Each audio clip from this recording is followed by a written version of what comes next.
Applied science ફાઉન્ડેશનમાં હું A.S. Patel આપ સૌનું હાર્દિક સ્વાગત કરું છું। આજના વિડીયોમાં મિત્રો આપણે નિહાળવાના છે ધોરણ 10 એમાં ચેપ્ટર નંબર 8 ત્રિકોણમિતિનો પરિચય એમાં સ્વાધ્યાય 8.1 માં પ્રશ્ન 1।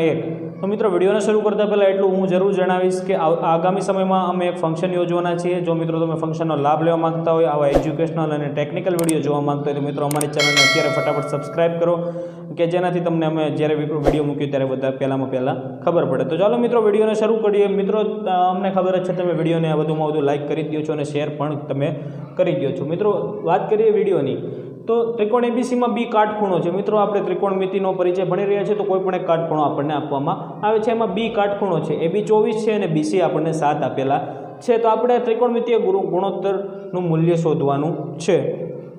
તો મિત્રો આપણે અહીંયા પહેલાં ત્રિકોણમાં એક બાજુ આપણી પાસે નથી તો એ બાજુ આપણે મેળવવી પડશે। એ પહેલાં આપણે ત્રિકોણ બનાવીએ મિત્રો। તો કાટકોણ ત્રિકોણ છે એટલે હું અહીંયા ધારી લઉં છું કે આવો કાટકોણ ત્રિકોણ આપેલો હશે। તો A, B અને C। હવે AB એટલે 24, BC એટલે 7 અને આ આપણે ગોતવાનું રહેશે કેમ કે આપણે બધા જ ત્રિકોણમિતિય ગુણોત્તરમાં આપણે કર્ણની જરૂર પડે છે। તો મિત્રો હવે આપણે જાણીએ છીએ કે પાયથાગોરસના પ્રમેય મુજબ આપણે ગણી શકીએ। તો માટે આપણે અહીં લખીએ પાયથાગોરસના પ્રમેય મુજબ। પાયથાગોરસનો પ્રમેય એવું કહે છે બે કાટખૂણાને સંગત બે બાજુઓનો વર્ગોનો સરવાળો બરાબર કર્ણના વર્ગનો સરવાળો થાય। માટે આપણે અહીંયા લખી શકીએ AB નો વર્ગ પ્લસ BC નો વર્ગ બરાબર AC નો વર્ગ। હવે AB નો વર્ગ એટલે 24 નો વર્ગ, 24 નો વર્ગ પ્લસ BC નો વર્ગ એટલે 7 નો વર્ગ બરાબર AC નો વર્ગ।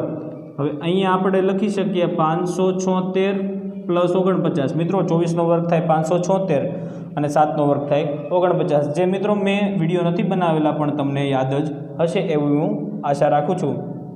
તો AC નો વર્ગ બરાબર 625। હવે AC નો વર્ગ 625 છે, આપણે AC જોતો હોય તો બંને બાજુ વર્ગમૂળ લેવું પડે એટલે મિત્રો હું અહીંયા તમને કહી દઉં છું AC બરાબર થશે પ્લસ 25 સેન્ટીમીટર। કેમ કે મિત્રો આપણને ખબર છે કોઈ પણ ત્રિકોણની બાજુ ક્યારેય ઋણ હોય નહીં, માટે આપણને બાજુઓ મળી ગઈ। હવે વાત કરીએ મિત્રો સાઇન, પહેલું ગુણોત્તર છે સાઇન A। હવે મિત્રો આપણને ખબર છે સાઇન A એટલે સામેની બાજુ છેદમાં કર્ણ, સાઇન A ની સામેની બાજુ એટલે BC અને કર્ણ એટલે AC। હવે મિત્રો જોઈ શકો છો અહીંયા BC એટલે આપણને આપેલા છે 7 અને AC આપણને મળી ગયા છે 25। તો સાઇન A ની કિંમત આપણને મળી 7/25। બીજું છે આપણને આપેલું છે કોસ A। કોસ A એટલે પાસેની બાજુ છેદમાં કર્ણ, પાસેની બાજુ એટલે AB છેદમાં કર્ણ એટલે AC। AB ની છે 24/25, આ છે કોસ A ની કિંમત। ત્રીજું છે સાઇન C। સાઇન C એટલે C ખૂણાની સામેની બાજુ એટલે AB છેદમાં કર્ણ એટલે AC।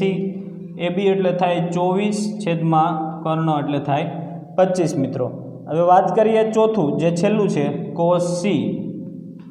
એટલે કોસ C એટલે C ની પાસેની બાજુ એટલે BC છેદમાં AC। હવે મિત્રો આપણને અહીંયા થોડુંક ડાર્ક કરી દઉં છું કે જેનાથી તમને વધારે ખબર પડે। મિત્રો BC આપણને 7 આપેલું છે અને AC આપણને આપેલું છે 25।